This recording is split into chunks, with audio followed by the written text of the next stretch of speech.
Merci d'être venu à cette conférence de presse organisée par le LEM. Et évidemment, permettez-moi d'abord de vous souhaiter à toutes et à tous tous mes voeux pour cette année 2015, pour vous, bien évidemment, pour vos proches, mais aussi à vous, journalistes qui représentez vos organes de presse.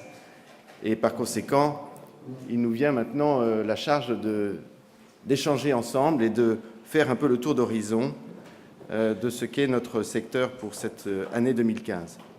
Cette année 2015, elle s'inscrit en fait autour de deux grands axes qui est supporté à la fois par des promesses et à la fois par des enjeux.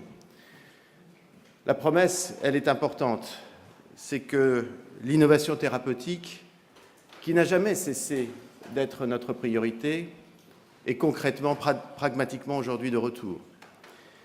Et elle constitue pour des centaines de milliers de patients un espoir de guérison de maladies jusque-là incurables, d'un meilleur être et d'une qualité de vie retrouvée. Évidemment, cette promesse est associée à des enjeux, et pas des moindres. Cet enjeu, c'est d'abord la modernisation de l'appareil de soins, indispensable dans un contexte de déficit, dans un contexte où le pays doit se moderniser, doit être plus attractif et où nous devons adapter également notre système de financement à l'évolution du système de soins. Pour notre secteur, ça va être par conséquent une année charnière. Après 4 années de régulation sans précédent, d'instabilité économique, d'instabilité fiscale et je devrais dire même juridique, il nous faut rompre avec les codes. Je ne peux pas me résoudre, en tant que président du LEM, à voir notre pays, celui que nous aimons tant, qui a été la grandeur de la science, qui a été la terre de l'innovation, reculer ainsi à une vitesse vertigineuse dans la place qu'il occupe et dans le rayonnement qu'il doit avoir au sein de l'Europe. Je ne peux pas me résoudre en tant qu'entrepreneur à voir tous les efforts que nous faisons les uns les autres pour investir en recherche, en développement, en production, pour investir dans l'emploi, dans la formation des jeunes, sans que tout ça ne porte pas ses fruits sur une priorité portée par le gouvernement au plus haut niveau de l'État, qui est l'attractivité, la compétitivité et la chance que nous sommes pour donner de la croissance à ce pays. Alors, avec les adhérents, avec les membres du Conseil, avec les présidents de commission, que je remercie d'avoir accepté aussi de prendre du temps pour participer à cette réunion aujourd'hui, et avec tous les permanents du LEM, je peux vous le dire, nous allons porter avec pugnacité les convictions réformatrices qui sont les nôtres.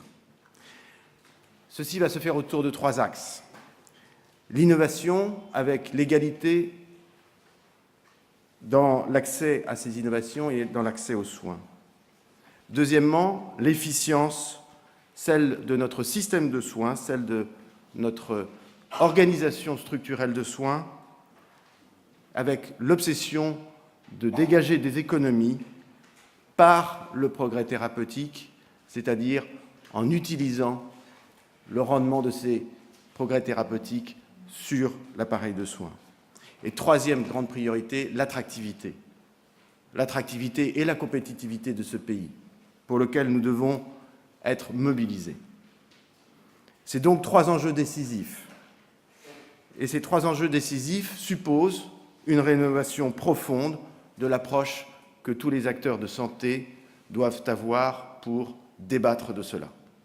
Alors je vous propose, et c'est une première, d'écouter avec moi quelques témoignages d'industriels du médicament qui, eux aussi, ont voulu vous adresser ces messages.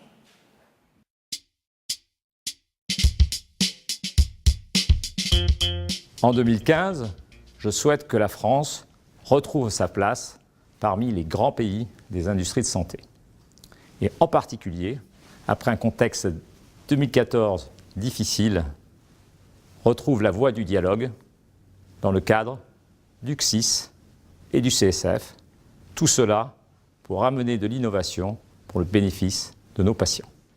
Mes vœux pour 2015 sont de rendre l'innovation accessible en France à tous les patients, avec un système de santé qui soit repensée, modernisée et pérenne, une prise en charge des patients efficiente et personnalisée et une innovation qui soit le moteur de la compétitivité de la recherche française à l'international.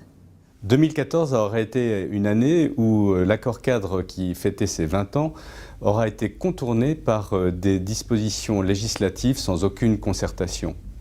Je n'aurai qu'un seul vœu pour 2015, que nous rebâtissions les bases d'un accord cadre entre l'ELEM et l'État représenté par le CEPS qui soit solide, pérenne et au service de l'innovation.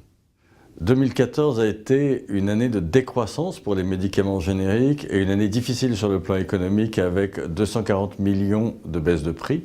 Nous espérons que 2015 verra une politique volontaire, audacieuse, menée par les pouvoirs publics et visant à rétablir la confiance des patients et des prescripteurs. 2015 sera aussi l'année du lancement des premiers anticorps monoclonaux biosimilaires pour lequel le GEM a formulé 9 propositions destinées à favoriser le développement des économies collectives au profit de tous.